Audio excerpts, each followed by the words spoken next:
Muy pero muy buenas tardes.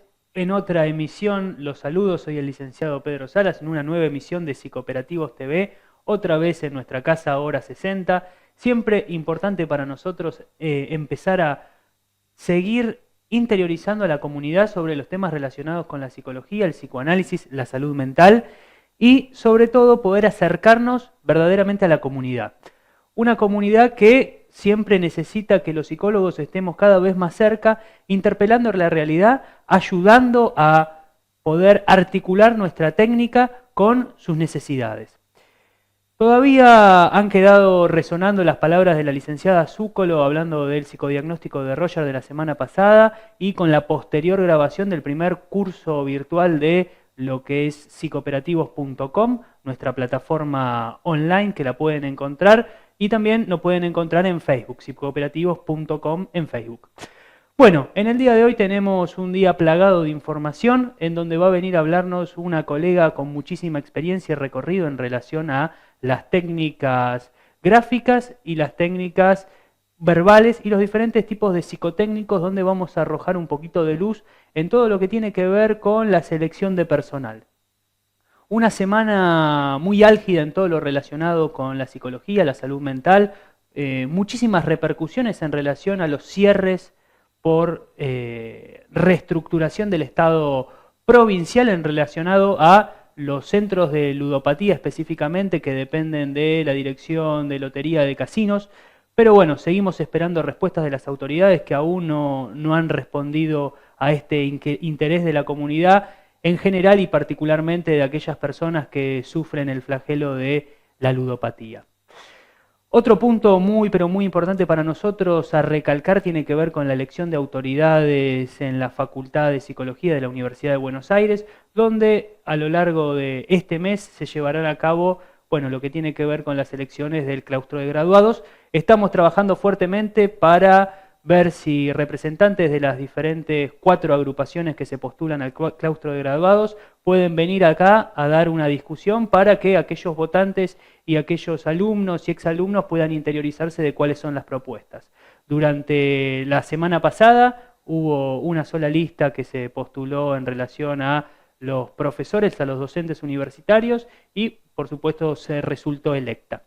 Cuando volvamos vamos a tener la presencia de la licenciada Vera Gallegos que nos va a hablar sobre selección de personal, psicotécnicos y además diferentes tipos de perfiles a la hora de ingresar a las carreras y selección de personal. Pero por otro lado vamos a hablar de perfiles y las fantasías que tienen las personas en relación a lo que las técnicas gráficas y verbales pueden llegar a descubrir de ellos. Cuando volvamos con la licenciada Vera Gallegos.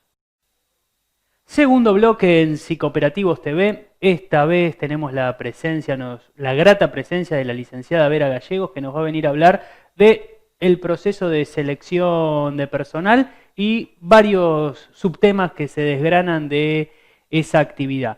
Pero bueno, primero darte la bienvenida, Vera, ¿cómo estás? Bien, gracias Pedro por invitarme. Bueno, un poco lo que queríamos saber para poder empezar a introducirnos en la materia es lo siguiente. ¿Cómo es que nacen las técnicas gráficas, verbales, cualitativas y cuantitativas, específicamente relacionadas con lo laboral?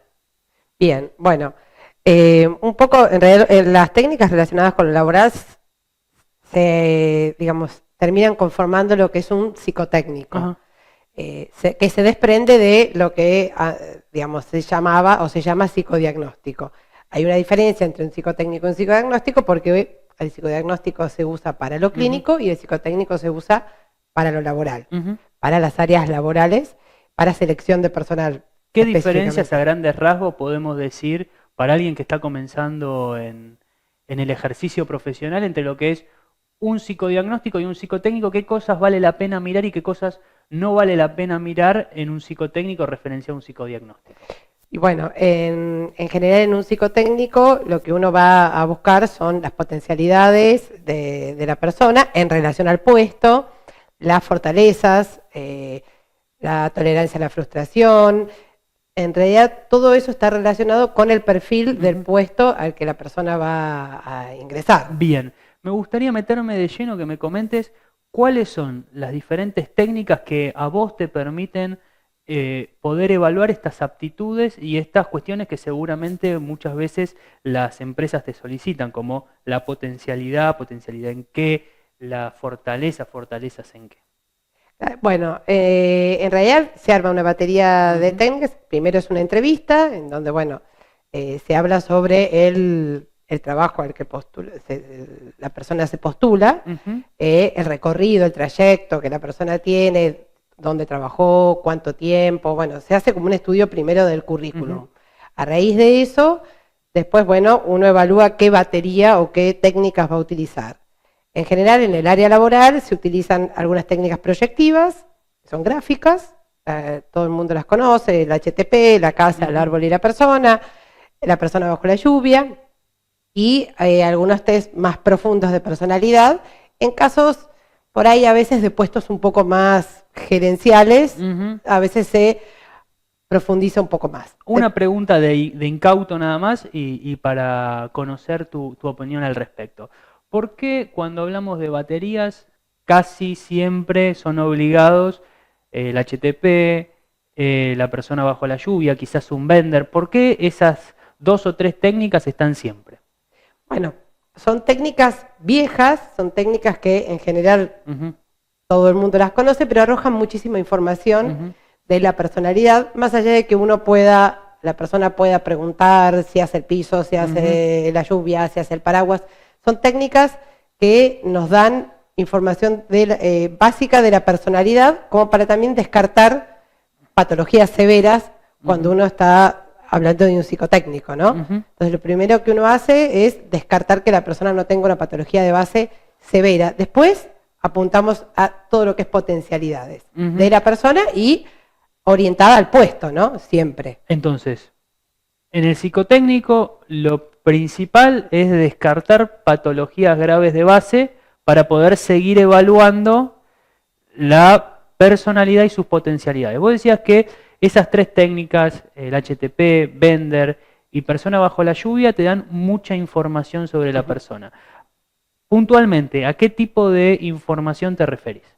Por ejemplo, si pensamos en el persona bajo la lluvia, es una técnica que profundiza o, digamos, nos da herramientas sobre cómo la persona se maneja frente a una situación de estrés.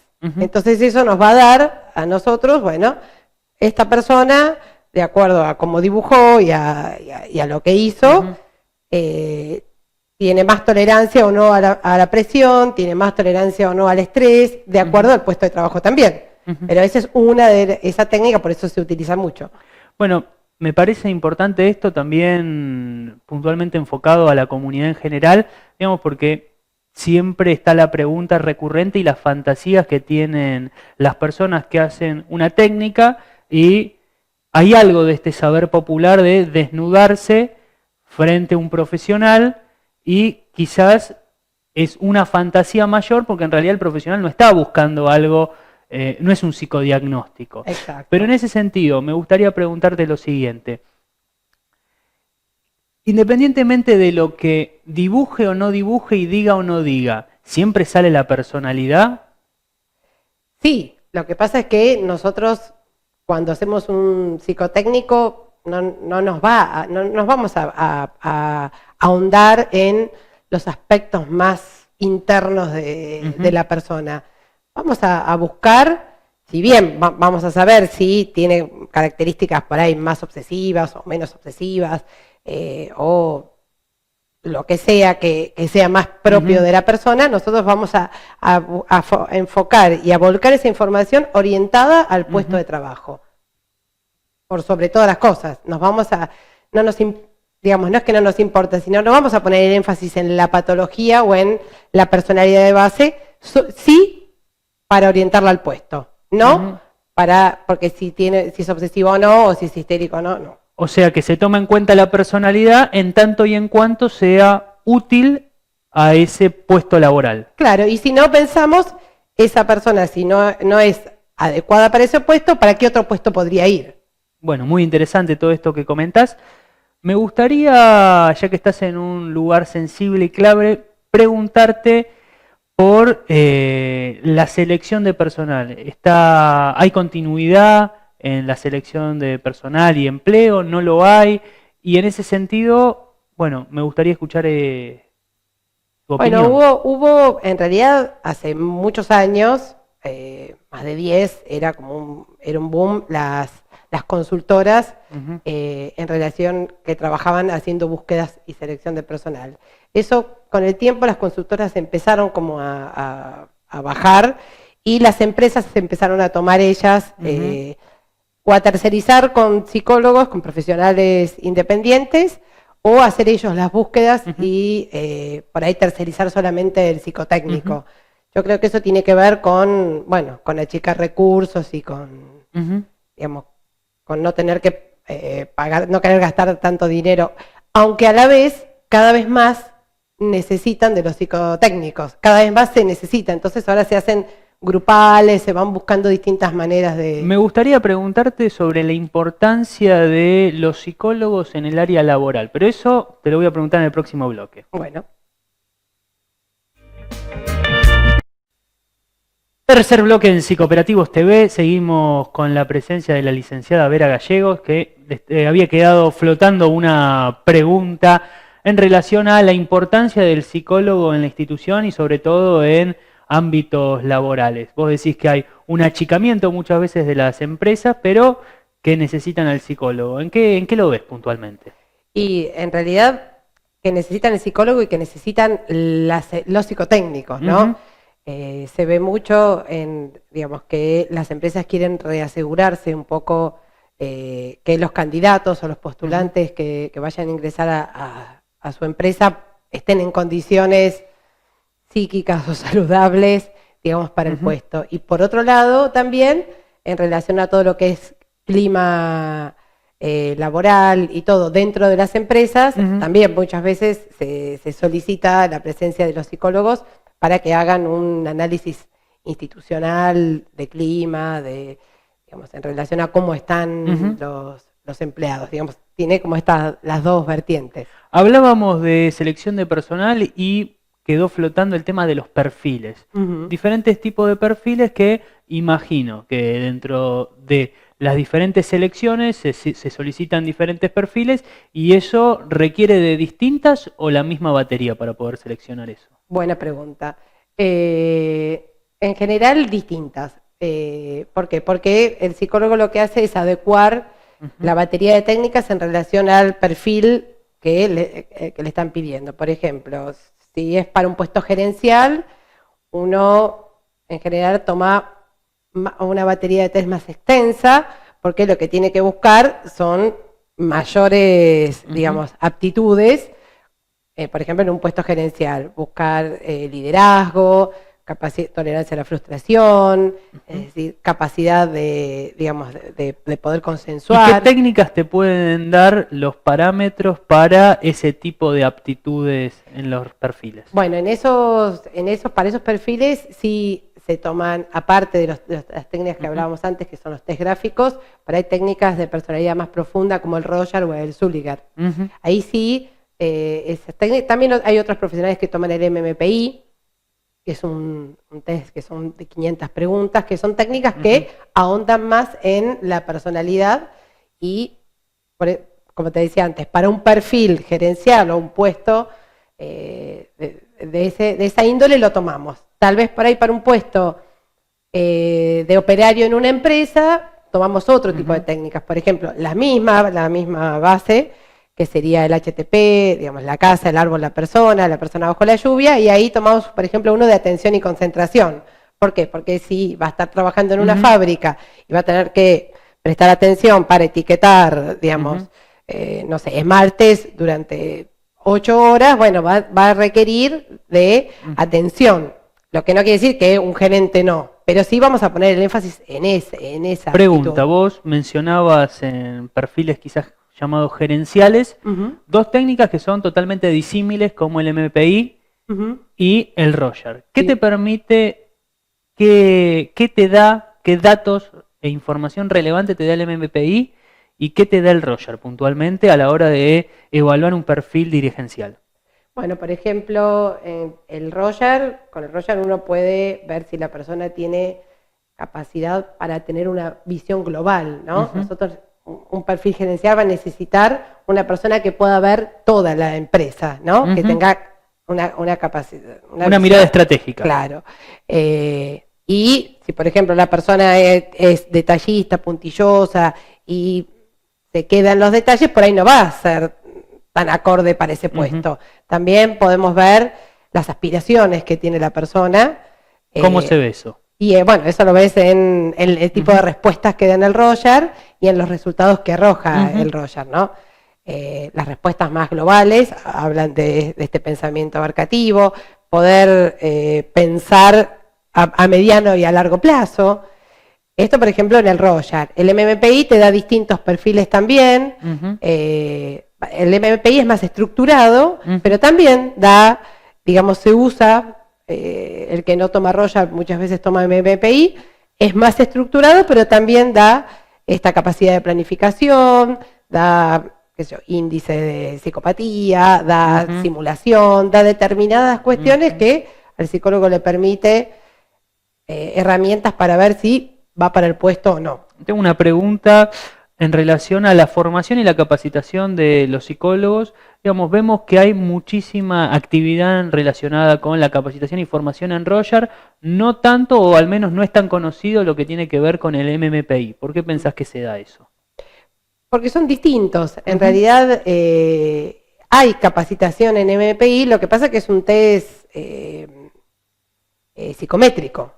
Entonces, en realidad la persona tiene que responder a las preguntas y eso se carga en la computadora y te da el perfil. El Roger es un test que es más artesanal, es, digamos, es 1 a 1. Esa es la diferencia entre uno y otro, pero los dos tienen, digamos, se pueden usar. Pienso en voz alta y te pregunto por aquellos perfiles que tienen que ver con una actividad rutinaria, repetitiva. ¿Qué principales aptitudes te solicitan o ves vos para recomendar un candidato cuando te piden algo en relación a este trabajo? A un trabajo rutinario. Y bueno, tiene que ser una persona que por ahí no tenga mucha tolerancia a los cambios, ¿no? Que más bien prefiera, digamos, se maneje en un ámbito más estructurado y necesite de la estructura como para poder sostenerse. Distinto es la persona que tiene inquietudes y quiere innovar, bueno, no va para un puesto rutinario, pero en general uno lo va a ver en una persona que por ahí necesita hacer todos los días lo mismo, necesita tener ese aseguro y ese reaseguro de que todos los días se va a sentar en el mismo lugar, va a estar las mismas 8 horas y va a hacer lo mismo y eso le da como cierta tranquilidad. Y eso lo vamos a sacar, digamos, también de sus aspiraciones, de lo que nos cuente, de su recorrido laboral y también de las técnicas. ¿No? ¿Y alguien con un perfil administrativo qué buscan las empresas o qué buscan los empleadores puntualmente?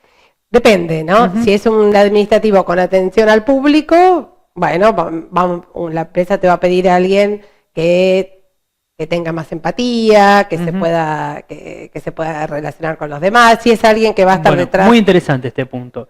Vos decís, alguien que tenga empatía, independientemente de la entrevista.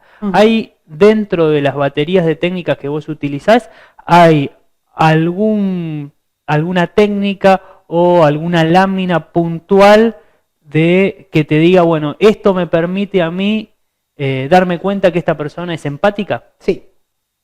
Más allá de la entrevista, bueno, si uno toma Roger, hay una lámina que en general se ven 2 personas y uno más o menos imagina que ya se puede ir dando cuenta, bueno, la va a ver, no las va a ver las 2 personas, y generalmente si las ve es porque tiene capacidad de empatía. No quiere decir que si no las ve, y si no nos alcanza con eso, le podemos tomar otra técnica que es 2 personas, entonces uno ahí indaga en relación a, bueno, cómo dibuja a estas personas, si las dibuja interactuando, ¿no? Si dibuja una en una punta, otra en otra.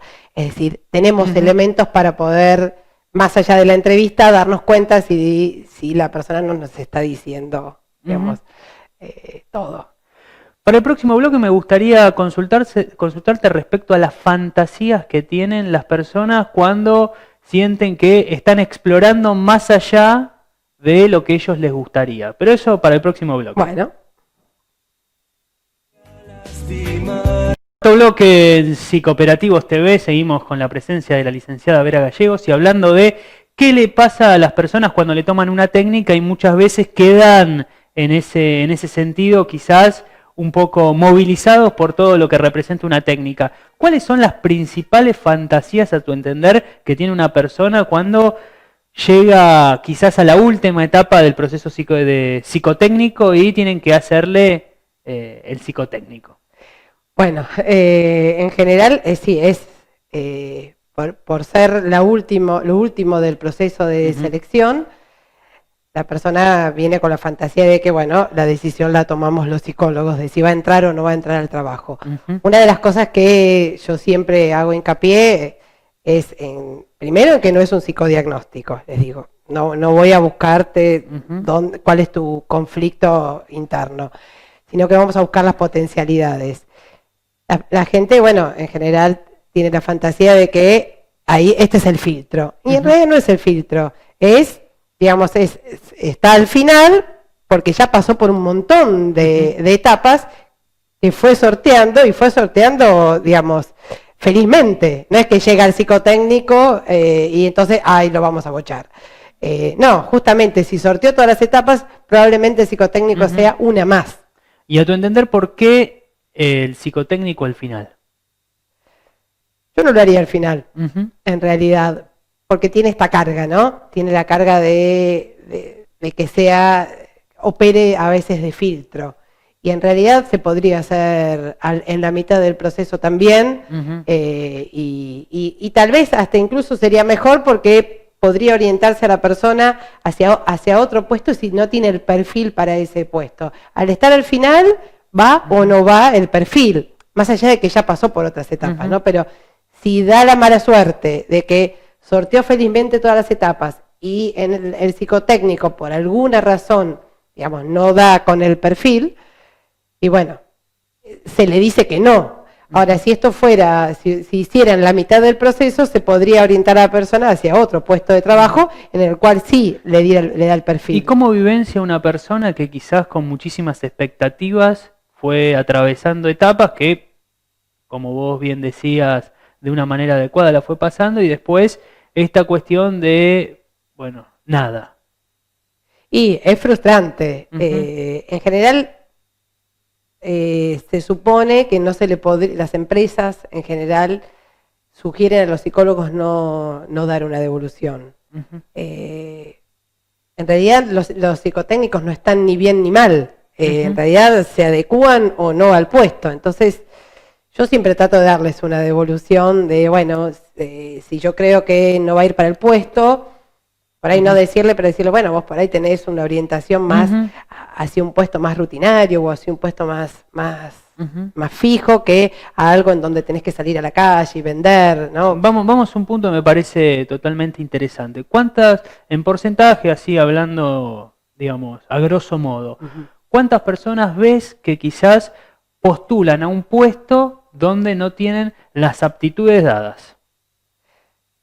No es el mayor porcentaje, pero a veces pasa que las cuestiones más finas que sí se ven en un psicodiagnóstico no se ven en las entrevistas porque depende también quién los entreviste antes. O sea, si la misma persona hace la búsqueda, digamos, el proceso de búsqueda y de selección y después el psicotécnico, obviamente esa persona viene haciendo un seguimiento. Ahora, si solamente uno hace el psicotécnico, no sabés quién lo entrevistó antes.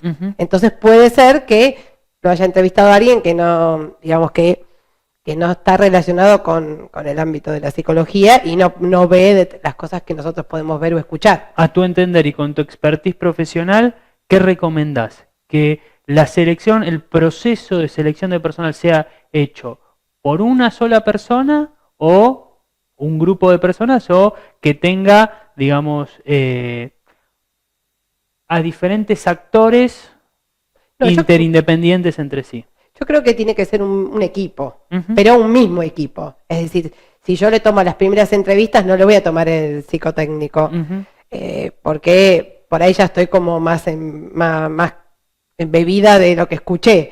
Pero sí un mismo equipo de trabajo en donde si yo hago la selección, poder decirle a un colega, bueno, toma este psicotécnico y fíjate a ver si vos ves lo mismo que veo yo. Ujú. ¿No? Porque en realidad el psicotécnico lo que termina haciendo es corroborando lo que uno fue viendo durante el proceso de selección. ¿Puede llegar a haber cambios en un proceso de selección de personal? Cambios me refiero a una persona que quizás uno pensaba que no iba a poder aplicar para determinado puesto y uno se termina sorprendiendo. Sí, Ujú. sí, puede pasar con las técnicas, en donde uno encuentra una riqueza que por ahí no imaginaba y la persona despliega un montón de cuestiones en las técnicas. Por eso es tan importante y tan rico lo que nos suman las técnicas, Ujú. tanto en el proceso de selección como en los psicodiagnósticos. Es decir, las técnicas apoyan, corroboran lo que uno de alguna manera viene viendo y muchas veces aportan elementos. ¿Los resultados de qué técnica te han sorprendido más? En torno a decir, bueno, uy, esto no lo vi, o esto, mirá, pensé que era así, pero es superior o inferior. Y me ha pasado con el Royal, me ha pasado Ujú. con la persona bajo la lluvia, Ujú. también, que es una técnica que supuestamente todo el mundo sabe, hacer paraguas, hacerle la línea del piso, como si eso fuera lo único que... Ujú. Y no, no es lo único. En realidad es una técnica, a mi entender, que aporta un montón de cosas y que por más que la persona le haga el paraguas, le haga más lluvia o menos lluvia, lo que va a salir igual. ¿Por qué pensás que hay algo del saber popular que se filtra respecto a decir, bueno, hace una línea que asegure un piso que te dé determinada cuestión, cuando en realidad sabemos que esto se evalúa en un contexto Exacto. y que haya o no haya una línea no hace el gran cambio? Pero ¿por qué vos pensás que en esta transmisión se va filtrando qué se debe hacer o qué no se debe hacer?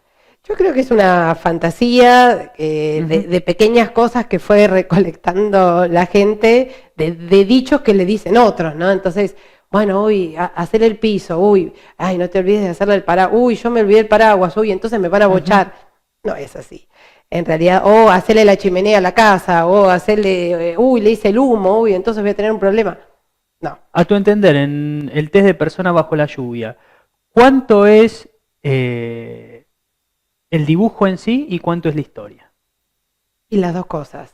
En realidad la historia en realidad apoya al dibujo, es decir, tiene que ser coherente con el dibujo. Muchas veces las personas hacen historias, bueno, cuando van a buscar un trabajo, la persona va trabajando feliz, siempre lo relacionan con eso, y muchas veces hay otros que se animan a desplegar un poco más y está bueno también porque uno se da cuenta.